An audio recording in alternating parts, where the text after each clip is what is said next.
Ang buhay ay parang ulap lang, minsan madilim, minsan maliwanag. Pero ganun pa man, sabi nga nila, life must go on. Kaya tara, let's! Hi vlog! Welcome to my guys! Ngayon guys ay may ituturo ako sa inyo na napakaganda sa ating balat. Ito po ay ang aloe vera. Tested ko na po ito at ito ang nakatanggal sa aking napakaraming pekas. Ang pekas ko noon ay buong mukha ko dito, ayan. Tapos dito, lahat yan. Maitim po yan. Ngayon, ang dami ko na pong mga nagamit, mga turmeric, baking soda, lemon, napakarami na. Nag-inom na rin ako ng glutathione pero hindi pa rin po nawawala. Effective din naman yung mga turmeric, mga lemon, kaso yung lemon minsan matapang. Siguro depende lang sa paggamit, lalo siyang nangingitim. Tapos yung turmeric naman, isang beses sa isang linggo, okay rin siya pero napakabagal po, matagal. Ngayon, kung marami kayong mga pekas, mga dark spot, at kung ano-ano sa mukha, napakaganda po nito. Napakabilis pa siyang gamitin. Hindi kayo masyadong magagastusan at mabilis po siyang makaalis ng dark spot. Napakabisa po nito. Ito po talaga yung talagang mabilis na nakatanggal ng aking pekas. Pero kailangan tama din yung ating paggamit. Sa bagay, hindi naman ito yung kagaya ng mga gamot na ma-overdose kayo, masisira ang inyong balat. Ito kahit araw-araw, kahit minuto, hindi masisira ang inyong balat. At ang paggamit po dito, halimbawa, pinitas nyo na ito, ganito na, syempre, putol na dito. Puputulin pa rin po natin yung dito sa dulo ng 1 inch o kaya 2 inches para po hahayaan natin magdamag at tutulo yung kanyang dagta na kulay green. Kailangan po patuluin natin magdamag. Mas maganda pa nga kung magdamag maghapon bago natin gamitin dahil yung kulay green po na dagta niya ay poison po yun, nakakasira din sa ating balat. Kailangan matanggal naman yon. Matanggal yon at kapag nagtulo na, halimbawa ganito na wala na, ito maghapon magdamag ko na po itong pinatulo, pinabayaan ko. So wala na siyang poison. At syempre tatanggalin din natin yung kanyang tinik sa gilid. Hindi lang dahil may poison o ano, para hindi rin tayo syempre matinik. So ayan. At alam nyo ba guys na nakakain din ang aloe vera?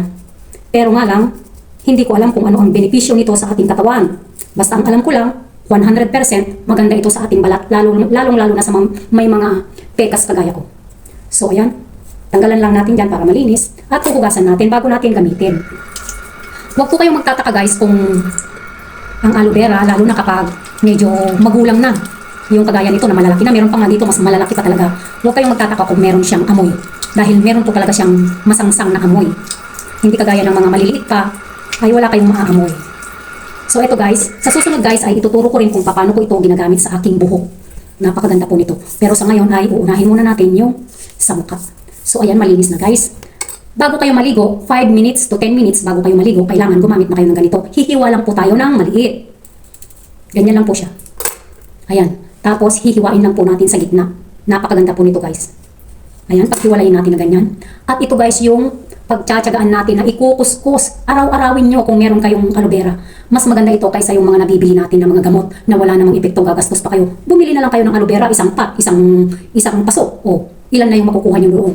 So, ganun yung gawin ninyo, mas maganda. Napakabisa nito guys. 100% tested ko na po ito. Ito po talaga yung mabilis na nagtanggal ng ating pekas. So, hindi na natin patatagalin. Ayan, nabubulong na naman ako. Ganyan lang ang ginagawa ko araw-araw bago ako maligo. 10 minutes. Minsan, tinatagalan ko pa hindi lang 10 minutes kapag hindi naman ako nagmamadali, kapag wala akong pupuntahan, kapag sa bahay lang ako, ay, tinatagalan ko kahit 20 minutes pa yan hanggat may katas pa ito. Ay ikukuskus ninyo. At kapag halimbawa naman na mabilis siyang matuyo, mabilis maubos, at hindi nyo pa naabot yung 10 minutes o 5 minutes, humiwa ulit kayo. Kaso nga lang talagang pagtsatsagaan ninyo ang pagkuskus. Dito po, kung mahahalata nyo po ay meron pa akong konting pekas dito sa banda, dito na lang sa bandang baba. Ito na lang yung medyo natitira.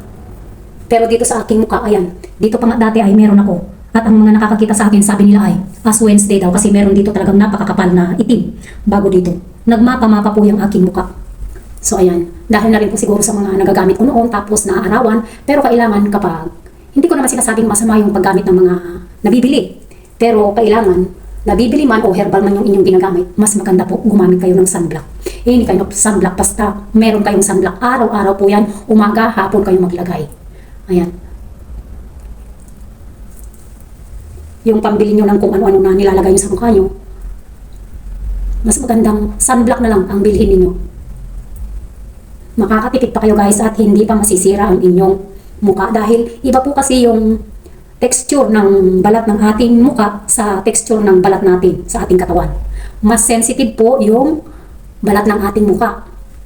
Kaya dapat po yan ay inaalagaan natin. Lalo-lalo na sa mga mahilig magpaganda. Ayan. Ganyan lang po. Pagtsatsagaan nyo lang na ikuskus ng ikuskus. Kapag makatas siya, makapal yung dito sa loob niya. At kapag naano na siya, pipindot-pindutin nyo lang na ganyan para lumabas ulit yung katas niya. Ayan. Hanggang sa maubos, matuyo. Kailangan guys, tsagaan ninyo kung gusto nyo mawala yung inyong pekas. Hindi porque tinuro ko ginawa ninyo, isang beses, dalawang beses, wala na. Hindi pwede yun. Kailangan pagtsagaan ninyo hanggang sa mawala.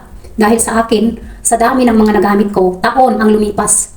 Pero nung natuklasan ko ito lang talaga yung mabilis na nakapalis. At nagtaka yung mga nakakakita sa akin sa school, kapag naghahatid ako, tinatanong nila kung ano yung nakaalis sa pekas ko. Dahil noon talaga kapag sumasakay ako ng jeep, gaya ng sabi ko, pinagtitinginan talaga ako ng tao. Yumuyo ko na lang ako dahil mapa-mapa talaga yung itim ng mukha ko. Mapa-mapa guys, maniwala kayo sa hindi. Promise. So ayan. Kailangan ang paggamit naman ng sunblock guys. Umaga gabi, umaga hapon. Kung pwede nga, 3 times maghapon, 3 times a day. Dahil kahit yung sinag ng araw ay nakakasira din sa ating mukha. Nasa-sunburn din. Lalo-lalo na yung mga gumagamit ng mga cosmetics. Kailangan meron kayong laging sunblock. Pagkatapos nyo maligo, maglagay na kayo. Pag pinawisan kayo, nasa labas kayo, maglagay ulit kayo. Ganun po.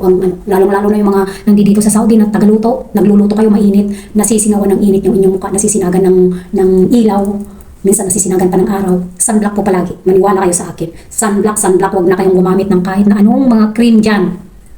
Kung meron kayong aloe vera, mas maganda. Ito po ay hindi ko binili. Hiningi ko po ito dun sa kapitbahay namin dito sa may malapit papuntang store. Pag naglalakad kami dyan, natsambahan ko yung isang Pilipina. Humingi ako, napakarami niyang ganito. So, dahil tested ko na ito, una pa, hindi pa dito, sa Jeddah pa, doon pa lang sa tabing dagat, napakaraming aloe vera, doon ko na sinubukan. At sabi ko, parang effective siya. So, tinuloy-tuloy ko. Nag-uwi pa ako. Ang ginawa ko pa ay nilagay ko yung katas niya sa Tupperware, kaso nga lang nasira. Kasi hindi ko naman alam kung paano i-preserve para hindi siya masira. Pero mas maganda talaga guys ang fresh. Yung mga nabibili ng aloe vera, sinubukan ko po yun pero hindi siya effective. Kaya sabi ko ba, parang jelly na lang yun. Kaya mas maganda maghanap kayo ng bibilhin yung fresh na aloe vera. At yun yung gawin ninyo guys. Napakaganda. Maniwala kayo sa akin.